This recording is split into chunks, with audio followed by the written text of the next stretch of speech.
Hi dears, എല്ലാവർക്കും നമസ്കാരം. മൗനരാഗം സീരിയലിൻ്റെ നാളത്തെ പ്രമോ വിശേഷത്തിലേക്ക് എല്ലാ കൂട്ടുകാർക്കും സ്വാഗതം കേട്ടോ. അങ്ങനെ നമ്മുടെ മനോഹർ വന്ദനയും കൂട്ടിയിട്ട് അവളുടെ വീട്ടിലെത്തുക. കാറിൽ നിന്ന് ഇറങ്ങിയതും പുള്ളിക്കാരനൊന്ന് തിരിഞ്ഞു നോക്കി. അവിടെ അന്നേരം നമ്മുടെ കല്യാണിയുടെ വണ്ടി കിടക്കുന്നത് കൂടി കണ്ടു കഴിഞ്ഞപ്പോൾ ശരിക്കും അവനൊരു ടെൻഷൻ ആവാൻ തുടങ്ങി. ദൈവമേ, കല്യാണിയുടെ വണ്ടിയാണല്ലോ, ഇനി അവളെങ്ങാനും ഈ വന്ദനയുടെ അച്ഛനെ അമ്മയൊക്കെ കാണാൻ വേണ്ടി ഇവിടെ എങ്ങാനും വന്നതായിരിക്കുമോ? അപ്പോഴത്തേക്കിനും വന്ദന കാറിൽ നിന്ന് ഇറങ്ങി മനോഹറിൻ്റെ അടുത്തേക്ക് വന്നു. വന്ദനയ്ക്ക് കാര്യം പിടികിട്ടി. കല്യാണി ചേച്ചിയുടെ വണ്ടി കണ്ടിട്ടായിരിക്കും ഇവൻ ഇങ്ങനെ നിൽക്കുന്നത്. എന്തായാലും ഇവനെ അങ്ങ് പേടിപ്പിച്ചു കഴിഞ്ഞാൽ ഇവൻ ഇവിടെ നിന്നും സ്ഥലം വിട്ടാലോ, അതുകൊണ്ട് ഇവനെ സമാധാനിപ്പിക്കാം. ചേച്ചിയും നിതയും അതുപോലെ നിഷയും ഒക്കെ അകത്തുണ്ട് എന്നുള്ള കാര്യം അവൻ മനസ്സിലാക്കണ്ട. എന്ത് നോക്കി നിൽക്കുകയാണെന്ന് മനോഹറിനോട് നമ്മുടെ വന്ദന ചോദിക്കുക.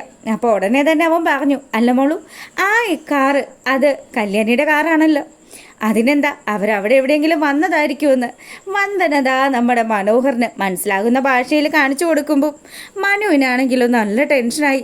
ഇനി എൻ്റെ പൊന്നുമോളെ, നമ്മുടെ കല്യാണത്തിൻ്റെ കാര്യങ്ങളെങ്ങാനും അവൾ മണത്തറിഞ്ഞിട്ടുണ്ടാവുമോ? അതൊന്നും അറിയാൻ ഒരു സാധ്യതയുണ്ടാവില്ല. അവൾ എങ്ങനെ അറിയാനാണെന്ന് വന്ദന കാണിച്ചു. അപ്പോഴത്തേക്കിനും മനു പറഞ്ഞു, അതെ, എനിക്ക് നല്ല സംശയമുണ്ട്. ഇനി കല്യാണത്തിൻ്റെ കാര്യങ്ങൾ അറിഞ്ഞിട്ട് അത് മുടക്കാൻ വേണ്ടി മോളുടെ അച്ഛനെ അമ്മയും ഒക്കെ കണ്ട് സംസാരിക്കാനെങ്ങാനും വന്നതാണെങ്കിലോ? അങ്ങനെയാണെങ്കിൽ എൻ്റെ പൊന്നുമോളെ അവൾ പല നുണയും പറയും. ഒന്നും എൻ്റെ മോള് വിശ്വസിക്കരുത് കേട്ടോ.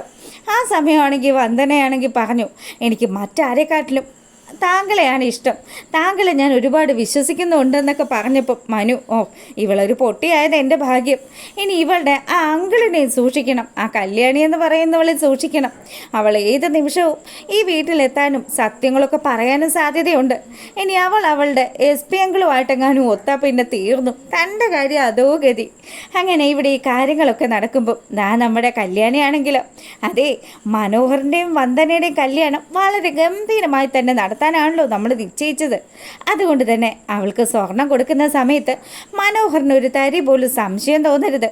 ഇനി മുക്കുപണ്ടമാണ് കൊടുക്കുന്നതെങ്കിൽ അവനത് കണ്ടെത്തി കഴിഞ്ഞാൽ പിന്നെ നമ്മൾ ഉദ്ദേശിക്കുന്ന പോലെ കാര്യങ്ങളങ്ങ് വിജയിക്കില്ല. അതുകൊണ്ട് തന്നെ ഞാനും നയനയും കൂടി ഒരു പ്ലാൻ ഇട്ടിട്ടുണ്ട്.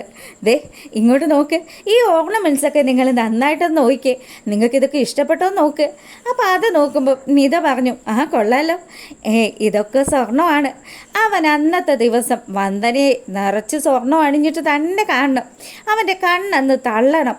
ഇത്രയും പൈസയുള്ള ഈ പെണ്ണിനാണല്ലോ താൻ കെട്ടാൻ പോകുന്നതെന്ന് ആലോചിച്ച് അവനങ്ങ് സന്തോഷിക്കണമെന്നൊക്കെ നമ്മുടെ കല്യാണി പറയുക. ഇത് കേട്ടതും നമ്മുടെ വരുൺ അങ്ങോട്ട് വന്നു. വരുണാണെങ്കിലോ, അതെ, ഇപ്പം ഒരുത്തനിവിടെ വന്നിട്ടുണ്ടായിരുന്നു എന്നെ ആക്കാൻ വേണ്ടിയിട്ട്. താഴെ കല്യാണി ചേച്ചിയുടെ കാറ് കിടക്കുന്നത് കണ്ടതും അവന് ചില സംശയങ്ങളൊക്കെ തോന്നി. പിന്നെ അവനെ ഞാൻ ഡൈവേർട്ട് ചെയ്ത് വിട്ടിട്ടുണ്ട്. ഇനി അവൻ എന്തെങ്കിലും സംശയം ഉണ്ടെങ്കിൽ ഒരുപക്ഷെ ഒന്നുകൂടി ഇവിടം വരെ വരാനുള്ള സാധ്യതയൊക്കെ ഉണ്ട്. അതുകൊണ്ട് ചേച്ചി ഇങ്ങോട്ട് വരുമ്പോൾ കാറൊക്കെ പ്രത്യേകം മാറ്റിയിടാൻ മറക്കരുത് കേട്ടോ. അതൊക്കെ നീ എന്തായാലും കാര്യങ്ങളൊക്കെ ഹാൻഡിൽ ചെയ്തല്ലോ, സമാധാനമുണ്ട്. പിന്നെ ഈ സ്വർണ്ണമൊക്കെ ഒന്ന് നോക്കി, കല്യാണത്തിൻ്റെ അന്ന് നിനക്ക് അണിയാനുള്ള സ്വർണ്ണാഭരണങ്ങളാണ്. എൻ്റെ ചേച്ചി, ഇതൊക്കെ എന്താ ചേച്ചി കാണുന്നത്? ഇത് എത്ര പവനാണ്? ഇത് 100 പവൻ അടുപ്പിച്ച് വരും. അങ്ങനെയാണെങ്കിൽ ആ കള്ളൻ്റെ കണ്ണ് മുഴുവനും ഈ സ്വർണത്തിലാകാനാണ് സാധ്യതയെന്ന് കൂടി നമ്മുടെ വരുൺ പറഞ്ഞു. മിക്കവാറും അത് തന്നെ. അവനങ്ങ് സന്തോഷിച്ചോട്ടെ. സന്തോഷിച്ച് അവൻ്റെ അവസാനം വരുമല്ലോ. ഇന്ന് ആ ഒരു ദിവസം സംഭവിക്കാൻ വേണ്ടി നമ്മളെല്ലാവരും കാത്തിരിക്കുകയാണല്ലോ. അത്ര കണ്ട് എത്ര പെൺപിള്ളേരുടെ ജീവിതം അവൻ തകർത്തിരിക്കുന്നത്. അങ്ങനെയുള്ള അവനെ നമുക്ക് ചുമ്മാ വിടാൻ പറ്റില്ലല്ലോ എന്നൊക്കെ കല്യാണി പറയുക. ചേച്ചിയെ പോലെയുള്ള ഒരാളെ പരിചയപ്പെടാൻ സാധിച്ചത് തന്നെ വലിയ കാര്യമാണെന്ന് പറഞ്ഞ് നിതയും നമ്മുടെ ജുബാനയൊക്കെ സംസാരിക്കുക. പിന്നീട് ആ ഒരു സീൻ കഴിയുമ്പോഴാണെങ്കിലും നമ്മളെ കാണിക്കുന്നത് നമ്മുടെ മനോഹറുമായിട്ട് സംസാരിച്ചതിന് ശേഷം കല്യാണി ആ വീട്ടിലില്ല എന്ന് മനസ്സിലാക്കിക്കൊണ്ട് തന്നെ നമ്മുടെ ഗംഗാപ്രസാദ് അവൻ മനോഹറിൻ്റെ ആ ഒരു നിർദ്ദേശപ്രകാരം ഇപ്പുറത്തെ വീട്ടിൽ നമ്മുടെ കിരണിൻ്റെ വീട്ടിലേക്ക് പോകാൻ തുടങ്ങുകയാണ്. അപ്പം അങ്ങോട്ട് പോകുന്ന സമയത്താണെങ്കിലോ മനോഹർ പറഞ്ഞു, അതെ, ആ കല്യാണി എന്ന് പറയുന്നവള് ഏത് നിമിഷം വേണേലും അങ്ങോട്ട് വരാം. പിന്നെ കിരണിനെ കൊണ്ട് പ്രത്യേകിച്ച് ശല്യമൊന്നുമില്ല, അവനിപ്പോൾ തളർന്നു കിടക്കുകയാണല്ലോ. എനിക്ക് എന്തൊക്കെയോ ചില സംശയങ്ങളൊക്കെ തോന്നുന്നുണ്ട്.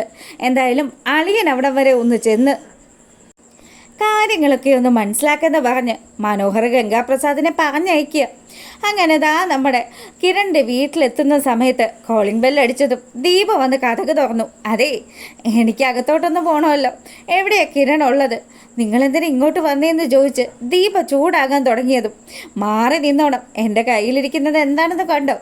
എടാ, നീ എന്ത് ചെയ്യാൻ ഈ പോകുന്നതെന്ന് ചോദിച്ച് നമ്മുടെ ദീപ അവൻ്റെ പിന്നാലെ നടന്ന് ചെന്നതും അവനാണെങ്കിലോ ദീപയെ തട്ടി മാറ്റിയിട്ട് കിരൺ കിടക്കുന്ന റൂമിലേക്ക് ചെല്ലുക. അപ്പം കിരൺ ഇവൻ വരുന്നത് മനസ്സിലാക്കിക്കൊണ്ട് തന്നെ ആ ഒരു കിടപ്പിൽ അങ്ങനെ കിടക്കുമ്പോൾ കിരണിൻ്റെ അടുത്ത് ചെന്നിട്ട് പറഞ്ഞു, അതേ, എത്ര നാളെന്ന് പറഞ്ഞ കിരണെ നീ ഈ കിടപ്പ് കിടക്കാൻ പോകുന്നത്?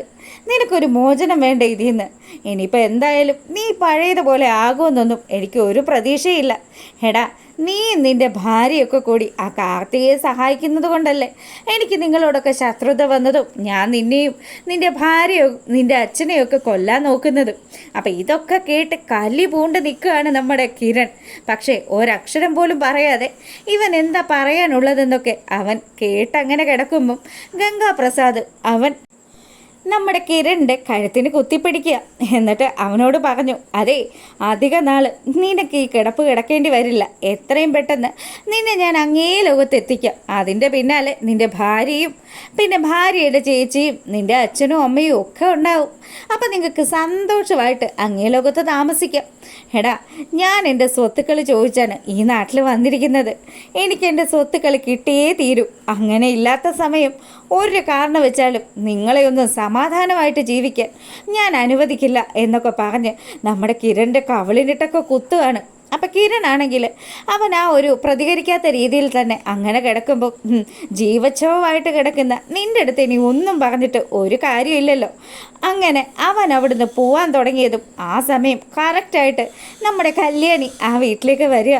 കല്യാണി കാണുന്ന കാഴ്ച തൻ്റെ ഭർത്താവിൻ്റെ നേരെ വിരൽ ചൂണ്ടിയിട്ട് ഭർത്താവിൻ്റെ കഴുത്തിനെ അമർത്തിക്കൊണ്ട് നിൽക്കുന്ന ഗംഗാപ്രസാദിനെയാണ്. അപ്പം അയാളെ കണ്ടതും ശരിക്കും നമ്മുടെ കല്യാണിക്ക് ദേഷ്യം വരാൻ തുടങ്ങി.